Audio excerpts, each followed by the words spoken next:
Of course, we're back in the shed. Still tinkering away with this bar work. I've got a couple other things to do.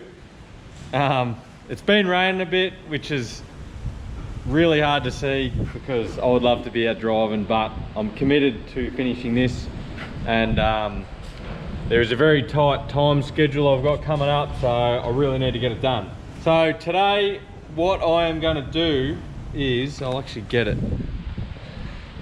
I put this on my Instagram, and there's only a couple of people that guessed it. So I've got this little gas strut. It's 195mm long, and what I'm going to do is join it to the back door to just sort of brace the spare wheel carrier, because like, yeah, you put a 37 on that and it gets a fair bit of movement happening. So yeah, I do want to use the gas strut. It all came about because the last rear bar I had it joined to the back door as well, and what I actually used was like heam joints, like the joints you see on the sway bar link or something like that. And because it was a fixed length, I had a couple problems. Yeah, because when this door closes, the swing away was closing at the same time. So the problem I was having is I always had to slam the back door, always had to slam it, and yeah, it was annoying. So that was problem number one.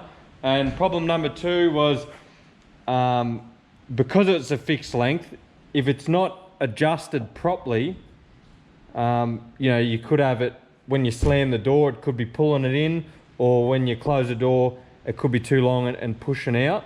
So it didn't take long, and they ended up with a little bit of movement in the heam joints, and then it would rattle. And it wasn't much, but it was enough that would drive you insane. You could just, it rattled the whole car. But yeah, the slight bit of movement in the bloody heam joint. So obviously, yeah, with this rebar, I've been thinking about this idea for, well, pretty much since I'd done the other bar, because I never really liked it. But I do like having it joined to the back door. So the thought process was, like, yeah, like I need a shock absorber there, so it dampens the movement, but it's not a fixed length. So when you open the swing away, the gas strut, or what I was thinking was the shock absorber, would extend, and then you could just swing the rear door in and out and close it properly, and then just close the swing away separate against the shock, and then that would, yeah, hold tension on here and act as a dampener for any vibration and things like that. But obviously I can't get a shock this short. I was thinking maybe like TB48s have like an engine dampener near the engine mount, but yeah, you can't really change any of the valving or things like that in it. And yeah, then came the thought of a gas strut. So yeah, I just went online, got sort of one of the shortest ones I could get in this size. It's got a 10mm shaft, so it's a bit bigger. Just had a wild guess at how many newtons I needed at, and yeah, hopefully it works.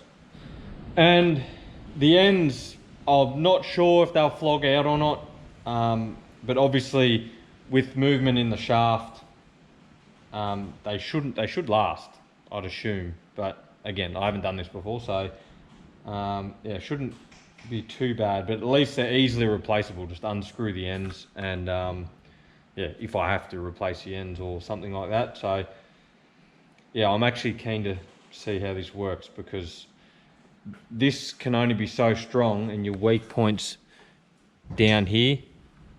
So what it was actually doing is you could pull on the wheel, and it was actually peeling the rear bar up and down like that.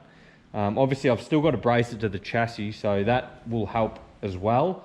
But yeah, obviously everything can only be so strong, and then yeah, there's obviously going to be a weak point somewhere. So that's the whole idea, joining it to the back door, because yeah, if you're hitting corrugations, or if you know you bloody go to the outback or whatever and you're doing a couple 100 Ks on corrugations, surely something's got to fatigue with the little bit of movement that gets. So yeah, this should take all that out of it. But yeah, I have had a few people ask me since I mounted the last one on the door how to do it, because hopefully I can explain it good enough. It's a little bit hard to wrap your head around at the start, but yeah, once you figure out it's bloody easy. So if you have a look here, the swing away is sort of central to the two top bolts that hold on the factory carrier. But if you swing this out all the way and swing this out all the way, whoop, it's now online with the washer, the rear window washer. So it's probably moved, you know, 150 mil, I'd say, maybe, yeah, 150 mil. So if you watch, I'll close them together and you can watch it move across the back door. So because they're obviously mounted on different mounting points, they don't swing away at the same radius, I suppose. So what you sort of need to do is run a measurement there, a line, and then a line over here, measure it, and then that's how much distance that travels. So if you halve that distance, that's your center line on your rear door, and if you're mounting the gas strut on this face, and you mounted the other end on the rear door to that center line, then it would obviously be mounted on an angle this way, and then as you swing it out, the angle will be directly opposite, an opposite direction. So if you mount it straight, like if I just mounted that straight, we won't talk the gas strut because it opens up, it gives you a bit more room, but if you had a fixed length and you mounted it straight, as you open this door as one, it's gonna pull them into each other, and you'll only open the door so far before it runs out of travel, and then it just pulls the door into the swing away, and then you won't be able to open any further. So that's why, yeah, you need to offset and make sure it's the right direction that it's going to travel. Like obviously when you open the door, that it's traveling like that. So you got to offset it in the right direction so that as you're opening it, what it actually does, it gets to a point where this face is directly on line with your mounting face, and they'll actually be the furthest apart. Sort of a bit of an exaggeration there. And then as you keep opening the door, they'll, like as it changes the angle back the other direction, it'll pull them back into each other a bit more. So a little bit hard to understand, but yeah, pretty easy once you figure it out. And obviously with the gas strut, I'm gonna have a little bit more play because it's gonna open up further and give me more room between the door and the swing away. So I'll be able to get away, well, once I have a play with it, I'll be able to get away with different angles and things like that. But yeah, that's to have a play with shortly. And also it's a bit of a catch-22 because ideally you want it straight to get the most out of the dampening forces. So, you know, you can imagine, if we'll exaggerate it here for a second, but if you had it mounted like that on a mad angle, obviously you can still move it because this can do that. But yeah, if you have it straight, talking this is fixed length, if you had it straight and yeah, you'd get, like, it wouldn't move at all. It's a solid link, but yeah, obviously on an angle it can twist. So yeah, it's a bit of a suck and see thing. You just got to, yeah, have a play with the angles and that, make sure that it is going to work for you, and get, yeah, obviously we don't want this moving too much. So anyway, I'll get stuck into that now, or hopefully today. I've got a few other things to do. I'll get stuck into that and just see what I can come up with. Obviously I want to try mount it in the middle. The shovel's really going to be in the way here. I would have liked to put it on the top and then just a nice short angle to the center of the bolts and make something up, because if I mount it like this, it's going to be directly on that one bolt, even though, like, I'll make a plate up somehow, and yeah, but it's still over that one bolt. So I don't know what I'm going to do there. I don't really want to move the shovel because it's in a good spot, so I might just go with the one bolt and just see what happens. I mean, what's the worst you can do? Breaks a bolt out, then I'll just fix it and change it. So I'll just see how that goes. I'll still have to clean, like, this is all welded out and done, but it just needs to clean up, like the capped ends obviously need grinding back, and a few other bits and pieces. But yeah, that's obviously done. The jerry can holder, I did measure up a heap of stuff the other day. The jerry can holder, all the plate for the top and the back and the wings and that, the infill plates for the sliders and a fair lead and whatever. So I measured all of that up the other day and went and seen McGill, and he's going to cut all that out when he gets a chance. So hopefully he manages to do that soon, because everything I've given him is all I need to finish it off, like all the bar work off, and then I can paint it. So yeah, providing he's not overly busy, which he always is, so understandable that yeah, I'm not sure when I'll get it, which is fair enough. But yeah, hopefully that all happens pretty soon, and then I can get it back and yeah, finish it all off, paint it all and put it all on, because I'm getting sick of it. So all the front bar needs is a fair lead, and it's done. So yeah, I'll see when I get that. I don't want to hassle him too much because he's a busy man, so I'll just wait and see. Other than that, what else we've got on the go? I've already been talking for probably way too long, so I don't know if it'll make it into this video, but I've got to pull the front end out and brace it, change the front center, and I've got a rebuild kit, so new wheel bearings, wiper seals, and everything else in there. So yeah, I'm going to just roll the front diff out and do it on the concrete here, because I'm not doing it under the car. And also I've got to brace it, so I've not doing that under the car.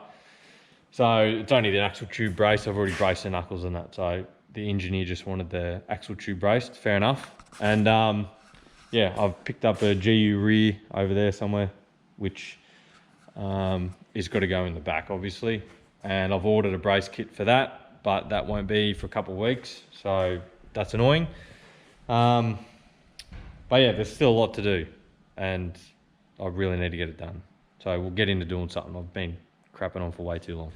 All right, so I've done a little bit of thinking, and the shovel got the ass. So I got to move the shovel, which is really annoying because I got to cut it all off. But anyway, I'll just put the shovel around this side, and just it's just going to hang out that distance. I think it's 75 mil. It'll just hang further out the top, or I could probably just trim the shovel 75 mil. So the shovel head sits the same height. But anyway, that's beside the point. I've just quickly made this up. Obviously I've still got to weld it all up and clean it up, but it's just prototype, I suppose. Yeah, pretty strong. I'll put some rubber behind it, like some a rubber strip or whatever behind it, just so it's not hard up against the door. And I'm going to weld these studs in at the end. So I'm just going to put a bit of weld around them, because I drilled and tapped them, but I know that I drilled them the hole too big. So it was supposed to be 8.5, but I just drilled it to 9, just ran the tap in and out because I'm in a rush, and just to get it in there and make sure it all works. And then yeah, I'll weld it up. So it's pretty solid, but yeah, obviously works pretty well. And like I said, because the gas strut gives, when it opens up, obviously it's this far off the bar, gives a bit more distance. So as I open it up, you can see that moves across, and the door tops out there, and there's still plenty of room. Obviously the angle is it's got more of an angle open than it does close. Close is pretty straight, which is what I want. And then all I've got to do is I've got the little locks, and I'm just going to weld the lock on there and drill a hole in that wherever that fully opens. So you can swing it all open, and the pin will lock into that. I'll show you what I mean actually. Just from the bloody trailer joint, this jigger. So yeah, all I do is I'll weld that on where it's got to go, drill the hole, and then then it locks out when it's all open. So yeah, can't complain with that. I'll show you how it closes. It takes two hands to close though. So like I was saying, you can close the door without bloody smashing it, and then obviously that's still off. And then it sort of takes 2 hands, because there's no wheel to bloody lever off. So it closes up nicely. I made it so there's still obviously a couple mil there. Didn't want to obviously bottom it out. But yeah, it's pretty solid. It's got a little bit of movement because these are loose in the holes. I never even did them up or whatever. So yeah, should actually put a wheel on it and see, but anyway, can't be really doing that. Locks in place good. Should stop that vibrating heaps. You'll really notice it when a wheel's on there. And obviously, yeah, remount the shovel, which is only 2 bits of tube, and I just welded a bit of plate to stop it. But yeah, I'll just weld the 2 bits of tube on that, and then yeah, the shovel can just go up the side, no big deal. It's just I've now got to cut them off because I just welded it all up the other day. Yeah, that's pretty much how it's done. It's a pretty good mod to do this. Obviously, I've been crapping on about it for ages. I think you just get the point. So pretty much all that I've got to do, which I'm not going to do today because I've got other stuff to do, is I've just got to clean it all up. Just grind it all back, the caps, and grind all the caps in that back. And yeah, give it a once over, get some weld spatter off it, weld this up, bit of rubber behind it, weld these pins in, and then yeah, that swing away is pretty much done. Oh, obviously, and I've got to do what I was saying before with that. So I'm going to do that super early in the morning, and then I'll probably will add it to this video. It will make it pretty long though, but I'd rather have more content in the one video rather than break it up. So I'm going to pull the front end out and brace it, and then I've got to put the locker into my other diff, my 4.6, and then put it all back in. So I will add that into this video, so stick around for that. That will be next, and I will be starting that tomorrow morning. All right, I lied to you all. I'm not going to put the front end rebuild in this video. I know I said that I'd rather have more solid content in one video rather than drag it out and make more videos. It tends to get a bit boring, but I had it all together in one video and it was like 45 minutes or something ridiculous. So I'm not going to put a 45-minute video out of me talking crap in the shed. Not many people will make it to the end. So I'm splitting it up into 2 videos. So yeah, at least it makes it a bit more enjoyable to watch. So stay tuned next week for the front end rebuild, and we'll see you then.